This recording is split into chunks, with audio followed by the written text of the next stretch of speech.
Daryl, many congratulations. You've just won an absolute classic on that famous stage. So play through them right now for us. To be honest, at this stage of the night, I'm thinking more about getting ready for tomorrow. But a classic game. Obviously, from Peter's side, he probably won't feel the same.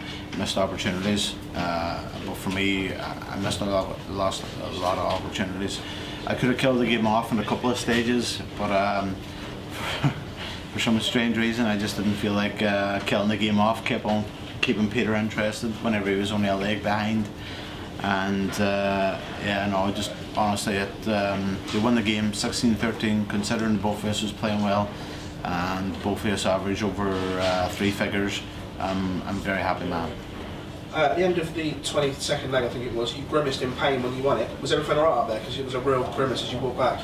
No, my back was a bit sore, but obviously I'm trying to carry the skinny lump around. So yeah, no, it was sore. I tweaked it.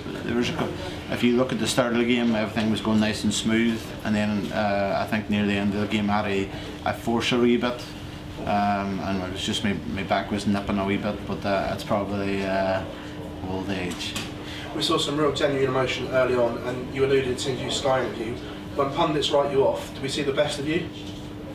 No, not really, because they never really listen. But whenever there's people writing you off before you even play a dart, and then they meet you in the hallway, and they can be two-faced and stuff like that. Whenever they say all the best, champ, and you listen to the interviews live on TV, and they're more or less writing you off. It's nice that way, but I never usually listen to it. Again, beating Peter Wright out there as well, was that sweet revenge for 2 years ago when he beat you up there? Yeah, no, I mean, I've said in previous interview there, revenge, but not in a better way. It's nice to get my own back, because obviously he beat me in that semi-final, and I think that if I got to the final 2017, I could have possibly ran Phil a lot closer than what he did, because more or less he gave Phil that final. We all know it. He walked in, give him the ball, give him the walk on, give me whatever seat he wanted, and if it was Gary Anderson, Michael Van Gogh and myself, we wouldn't have treated him any different from any other person. It should have been his last black pull, his first black pull, and that's why Phil went out there and hammered him. But now I'm glad to get the result. As I said, not revenge in a bad way, but just nice to get over that long format. Nice to get me back on him. Last one from me. Would this mean more to you winning this than the other 2 televised titles? 100%, but we're only in the semi-final. When you're in the semi-final and you're playing a player like Rob Cross, you might as well be playing in the first round again. So I'll not count my chickens. We'll go home tonight now, reset, get ready for Rob, and I'll not take him for granted or anything else, but I'll be hopefully as ready as I was tonight. Daryl, congratulations. Cheers, thank you. Daryl, you said there was something special coming the other day when we talked to you. Was that something special? All honesty, I think I needed something special to beat Peter Wright tonight, and a bit of luck from Peter missing a few finishes, but yeah, no, he was quality tonight. The way he played, obviously he missed a few opportunities, which I didn't think he would miss. But yeah, no, I mean, Peter Wright, the darts he's been throwing the last few weeks has been out of this world, and maybe not the best player in the world, but he was definitely within a shout. And it just shows you sometimes with hard work, dedication, belief, that you can overcome these obstacles. And you mentioned it there, Peter's been one of the most formed players over the last 2 or 3 weeks. So that must give you a lot of belief going into the next round against Rob? No, not really, because next game's new game, and hopefully I don't go back to the old Daryl Gurney or what he did in the first and second round, but I'll be concentrated, focused like I was tonight, and all no negativity, all belief, and that's to do with my manager, Matthew Ward. Cheers, Oh, quick question if I may about the actual game itself. When Peter Wright misses those chances that he had in the middle part of that game, it was about 10 or maybe 11-10, 11 all. He hits darts when he's on the throw, but breaking the throw, he misses those darts, and you take it out and you hold your throw. Did you feel at that point, do you know what, it could be my night? No, because honestly, I think it was just like karma, because I was doing the exact same thing. But all honestly, whenever I'm standing back, I wasn't watching. You're listening to the crowd and their reaction, and if he was on something that he needed to treble, he would have had to treble because he just listened to the crowd, and then obviously had 2 darts at a double. But no, I just think of those swings and roundabouts. I missed my opportunities before he did earlier on in the match, and then later on in the match he missed his opportunities.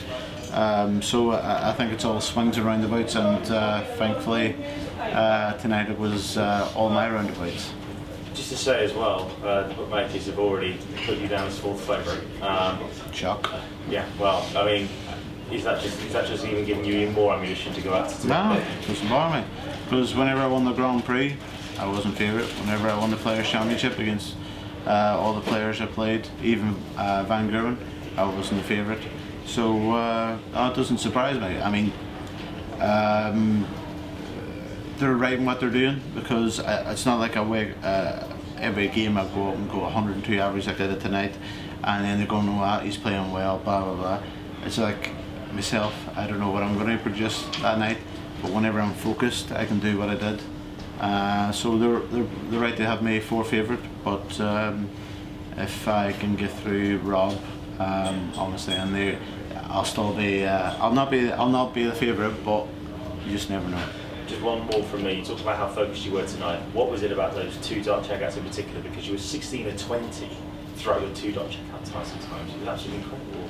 Yeah, well, I know where games are won and lost, and obviously I've got the scoring power to beat anybody, but obviously my weakest point is my finishing. So obviously all night, most of the night, I'm up practicing and get Matt Ward, my manager, they go up and say just call out a couple of finishes and we'll just practice them so we can get more confidence, more belief, and that's what we did. And before we walked on, we done a lot of finishing, and as you can see, it paid off. Because sometimes if you don't practice, obviously whenever I joined the PDC for the first time, I thought that I could outscore everybody with 180s. And then I only had 6 darts at a double, but the quality is that good. I had to learn how to play darts again. Yeah, no, we done all them tonight, from 82 to 101, and then above, and we done a 140 tonight, wasn't it? And I kept on missing double 10, and then in that game I thought, whenever I went treble 20, I thought I'll hit it now, and then I came inside and then blew double 5.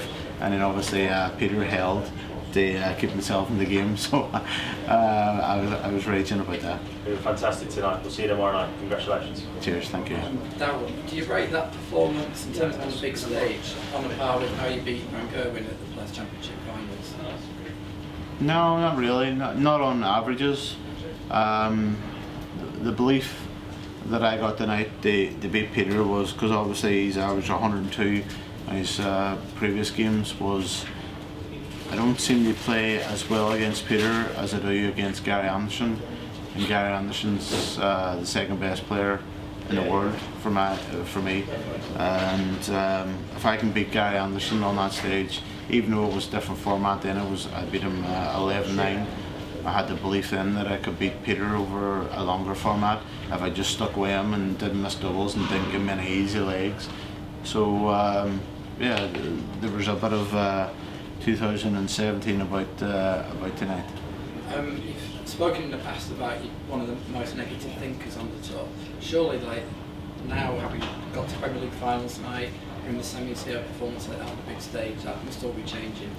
No, honestly, every night it changes. The first two games I played, I was obviously nervous walking out before I played Ricky or Keegan, and Matt says to me, goes, you need to stop being so negative.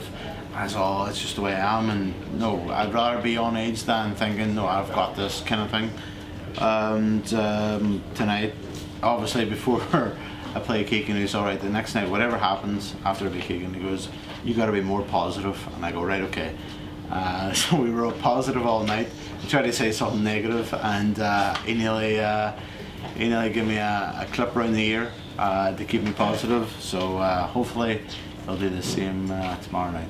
And just finally, if you do go on and win this, out of the 5 titles you would have then won, 3 of them are big ticket majors. That's some strange sort of ratio going on there. Yeah, well, I prefer to play on the big stage, in front of the cameras. Obviously, at Pro Tours, they're harder to win. I would honestly say, because there's people that you would play on TV that you could possibly beat easy earlier than playing them on the floor.